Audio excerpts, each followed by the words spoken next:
Hi and welcome to issue 6 of my unbagging of Warhammer Conquest. Again, we're looking at what comes in Warhammer Conquest. It's getting a bit less exciting, to be honest. This week we've got a repeat of one of the earlier weeks, however without the paints, just with the death cards. That being said, 3 death cards worth of tenner, and we're paying £8 for it. Saving some money, I guess. Totally worth it.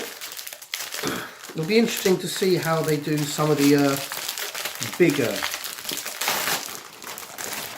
items, when they break them down into single sprues. Once again, we're getting bases. Ooh! I can tell you I'm impressed that these bases are bases and that they are round and circular and base-like, I guess. Can you tell I'm being sarcastic? Again with this, some slight bending, but not much damage at all.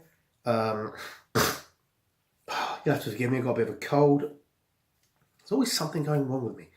Anyway, the death card, as you'd expect, are amazing quality, looking pretty good. For those who've been following from issue 1, this will give you 6 death guard to your force, which is quite a solid and nice number. You got straight away in there with the Tainted Sons, who are a sub-force of the death guard. Got some pictures and some ideas of the different guys. Lord Goloff.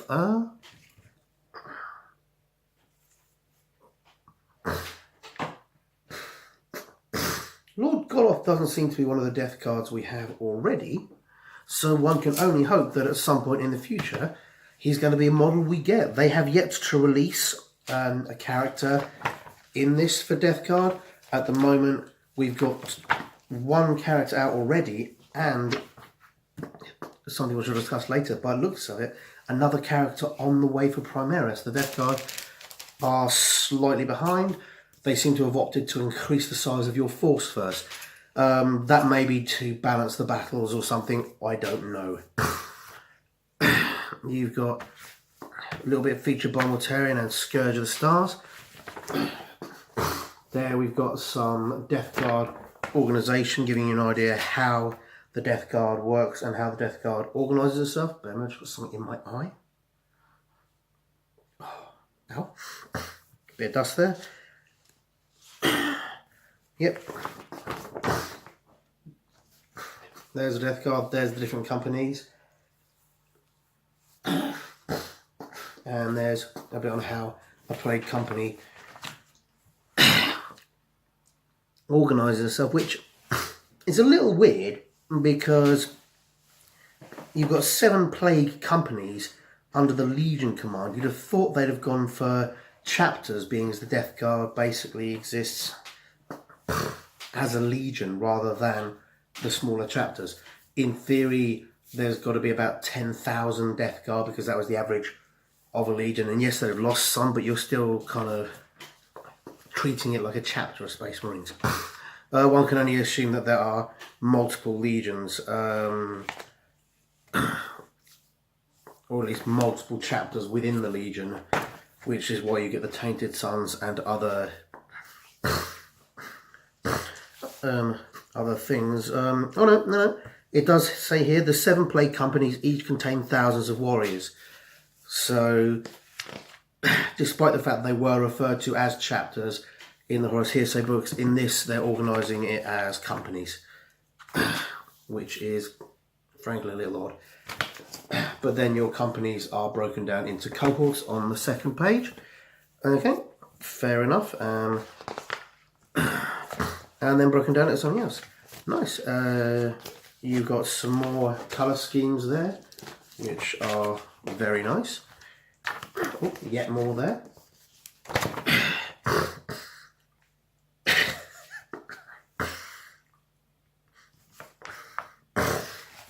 Again, that vital piece of clipper safety.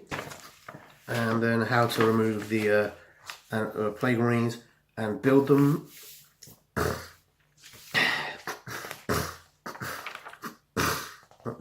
how to paint Plague Marines. This isn't just a copy and paste, fortunately. This is using the new colours that you will require from the further sets and advising how to apply them to Plague Marines, whereas last week you advised how to apply them to Primaris. You've got Squad Warfare Revisited, using both your Death Guards against and your Poxwalkers against these Space Marines.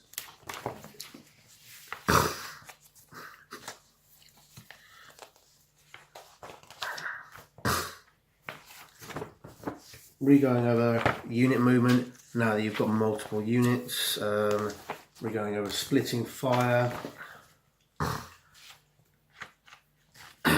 Sorry, going over splitting fire, going over units in the charge phase, units in the fight phase, and the objective, which is to stop the Poxwalkers.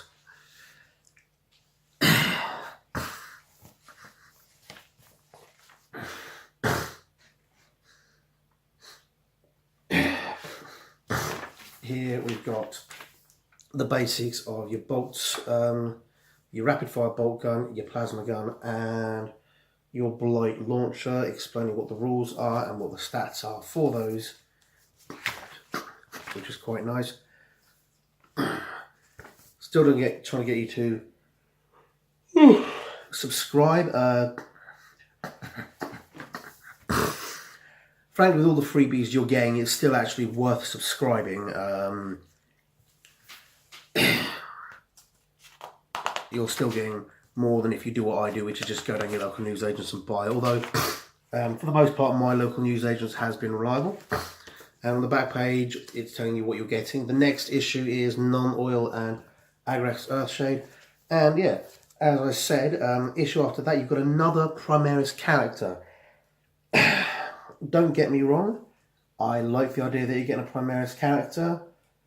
It is a break from the pan, in that up until now we've been Death Guard Primaris, Death Guard Primaris.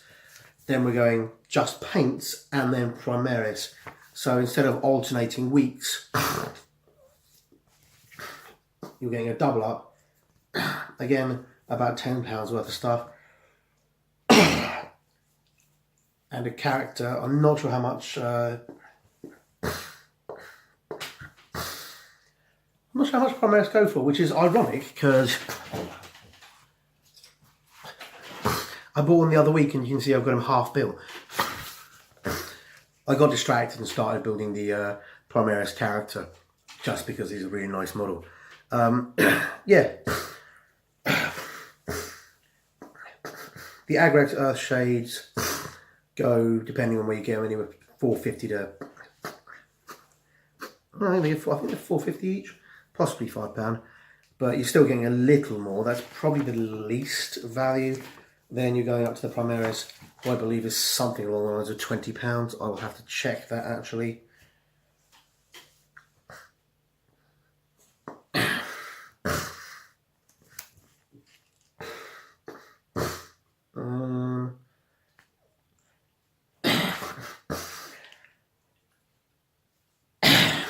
Yeah, next week's is the first one where you're not getting an actual thing to expand. You are getting Non-Oil and Agrax Earthshades, which are frankly two of the best paints, best washes in the game, shades in the game. And it's showing you, look, it's going to massively improve your painting, which is true. Agrax and Non will massively improve your painting.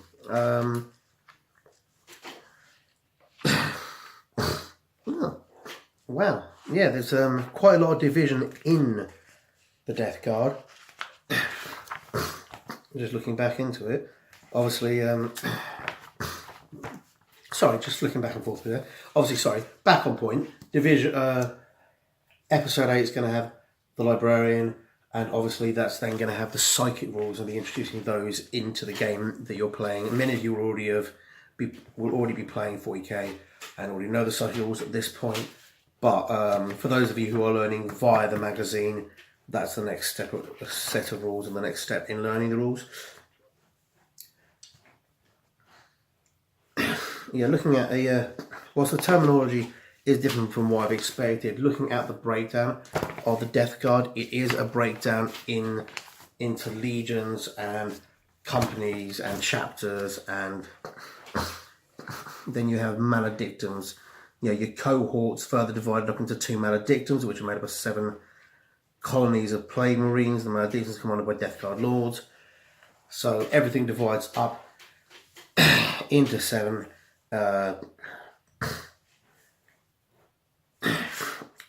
As you'd expect, with it being Nurgle's magic number.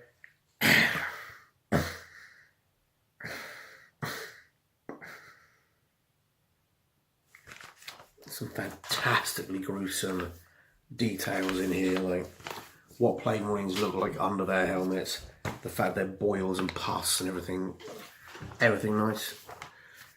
Yeah, I mean, despite the fact that, you know, they're repeating themselves for the first time, and you're not getting as much as the previous Death Card magazine, still all in all really nice. The magazine itself is enjoyable. I mean, a lot of the value people have been talking about is from what you get with the magazine. People have not been including the magazine itself. Whilst I'm not entirely sure what's in here by itself is worth $7.99, certainly it's really good stuff and is worth a couple of extra quid on top of that. I certainly still feel like for $7.99 I'm definitely getting my money's worth out of this. As always, I do not collect these. Make a comment, any comment in the comments below, even if it's just hashtag comment or anything like that, and this will be, if you get picked, this will be coming your way. That's it, basically. Have a nice night, guys. I hope you enjoyed this, and hope to see you next week when I'll be looking at Nuln Oil and Agrax Wash. Have a nice day, guys. Bye. Hi guys, I hope you enjoyed that video. If you did, don't forget to like and subscribe. Or you can head over to my Patreon page and support me directly. Remember, it's your support that allows me to do this. Until next time, see you around.